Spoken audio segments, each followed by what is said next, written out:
Hello Aquarius, Sun, Moon, Rising, and Venus Signs. Kamusta kayo? Sana po nasa mabuti kayong kalagayan. Welcome back po sa Star Tarot. At kung bago kayo dito, welcome din po kayo. Please subscribe, like, share my videos, and leave me a comment kung naka-resonate kayo. Thank you. So, tignan natin. First message na Aquarius, napakaganda. We have material and spiritual prosperity. Ayan, so magiging maluwag ngayon ang pamumuhay ninyo, magiging successful kayo pagdating sa inyong kaperahang aspeto. Kasi magkakaroon kayo ng abundance and prosperity. So, pwede rin na manggagaling, no, yung prosperity na to, yung material prosperity ninyo sa pinagsikapan ninyo, pinagtrabahuan ninyo, no? That could be your financial reward, no, or material reward, no, dahil sa pagsisikap mo sa inyong trabaho. So, pwede rin, no, na business, no, baka galing sa negosyo ito, yung ganon. So, we also have patience and planning. Maaari ng iba sa inyo dito, nasa gitna kayo ng pagpaplano, no? Maaaring ang iba sa inyo baka naiinip na. Baka meron kayong mga inaantay na mga impormasyon galing from other people, no? At baka hindi pa kayo nakakapag-desisyon ng yung parang hindi pa ninyo napag-iisipang mabuti talaga kung ano ng decision dito because siguro hindi nyo pa nakukuha or nare-receive yung mga impormasyon na kailangan ninyo. Kaya parang, ayun, may pagkainip na kayo kasi maaring gusto mo nang tapusin ito.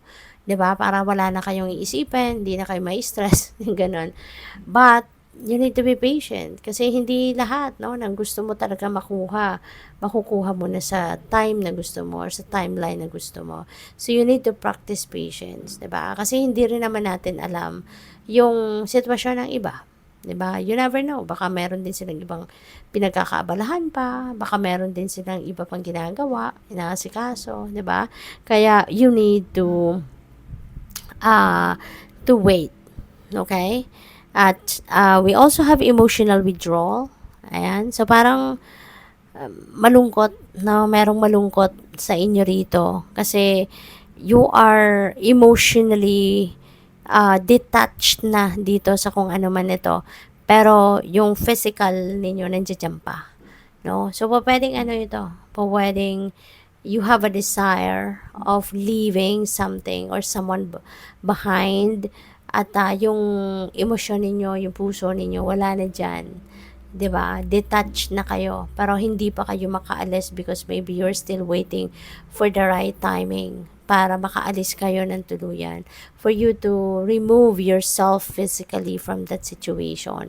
Pero yung isip ninyo wala na dyan, pakiramdam ninyo wala na, as in wala na, tapos na itong bagay na to or tao na to sa buhay mo. Pero yun nga lang, naghihintay ka pa na right timing kasi baka hindi ka pa nakakapagsabi, hindi ka pa nakakapag-confess, hindi mo pa naipapahayag yung totoo mong nararamdaman. But you are already emotionally and mentally, feeling ko dito, you already have moved on.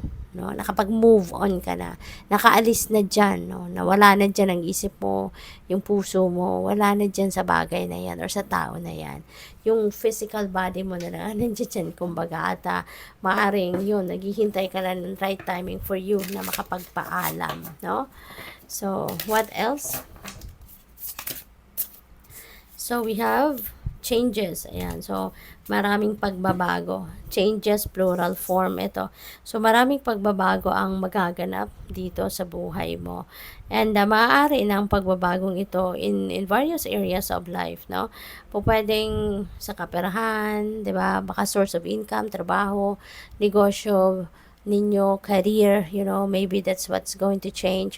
Or since you are already withdrawn from this, so baka sa relationship din yan may pagbabago, baka meron ka ding movement na gagawin, maybe you are going to relocate, maybe there is a change in terms of tirahan, 'di ba? Place of residence, mga ganon. So, we also have accept and receive. Ayan. So, feeling ko dito, Aquarius, inaanyayahan kayo ng universe dito na ihanda mo na yung sarili mo sa pagtanggap, no? Sa pag-accept and receive ng biyaya, no? Kasi maaari na there are blessings coming your way. There are blessings that will be given to you.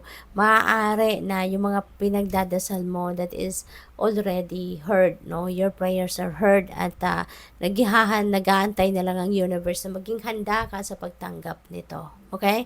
So, we also have bravely market your magic. Okay?